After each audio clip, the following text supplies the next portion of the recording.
4 amalan yang akan menerangi kita di alam kubur. Dunia bukan tempat terakhir untuk makhluk ciptaan Allah Subhanahu wa Ta'ala.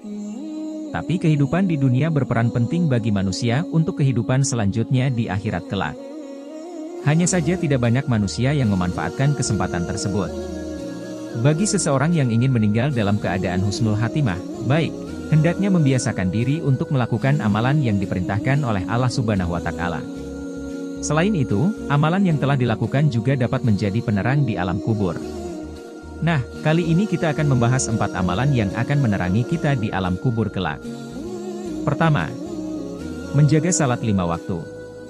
Salat merupakan perintah Allah Subhanahu wa Ta'ala dan berbeda dengan ibadah lainnya. Salat adalah ibadah pertama yang akan dihisab di akhirat kelak. Salat juga dapat menerangi kuburan muslim yang taat. Seperti sabda Rasulullah dalam hadis riwayat Tirmidzi, yang artinya, sesungguhnya amal yang pertama kali dihisab pada seorang hamba pada hari kiamat adalah salatnya. Maka, jika salatnya baik, sungguh ia telah beruntung dan berhasil. Dan jika salatnya rusak, sungguh ia telah gagal dan rugi. Jika berkurang sedikit dari salat wajibnya, maka Allah Ta'ala berfirman, lihatlah apakah hambaku memiliki salat sunnah. Maka disempurnakanlah apa yang kurang dari salat wajibnya. Kemudian begitu pula dengan seluruh amalnya. Hadis riwayat Tirmidzi. 2. Memperbanyak sedekah. Banyak ayat Al-Quran yang menjelaskan tentang perintah bersedekah.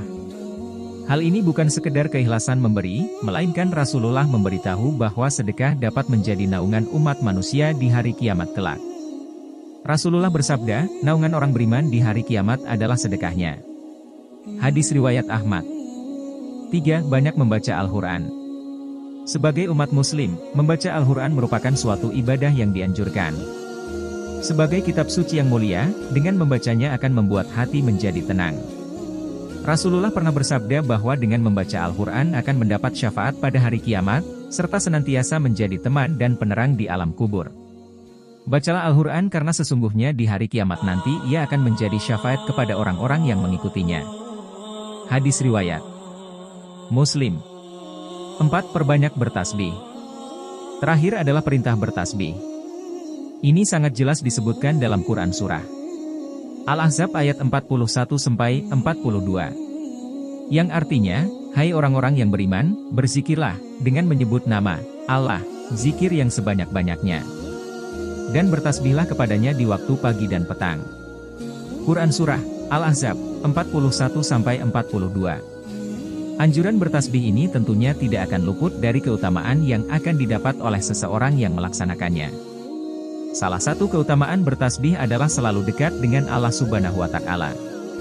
Seperti hadis riwayat Muslim yang artinya, dari Abu Hurairah dia berkata, Nabi Shallallahu Alaihi Wasallam bersabda, Allah Azza wa Jalla berfirman, aku sesuai prasangka hambaku kepadaku, dan aku akan bersamanya selama ia mengingatku. Jika ia mengingatku dalam dirinya maka aku akan mengingatnya dalam diriku. Jika ia mengingatku dalam sekumpulan orang maka aku akan mengingatnya dalam sekumpulan yang lebih baik dan lebih bagus darinya.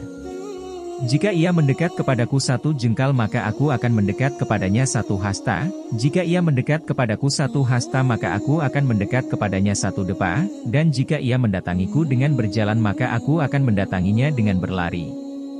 Telah menceritakan kepada kami Abu Bakar bin Abu Syaibah dan Abu Quraib keduanya berkata, telah menceritakan kepada kami Abu Muawiyah dari Al-Amasi dengan sanad ini, namun dia tidak menyebutkan kalimat, jika ia mendekat kepadaku 1 hasta maka aku akan mendekat kepadanya 1 depa.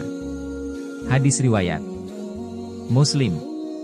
Oleh sebab itu, jika seseorang telah dekat dengan Allah, maka saat meninggal pun Allah tidak akan pergi darinya dan akan membuat penerangan pada kuburannya.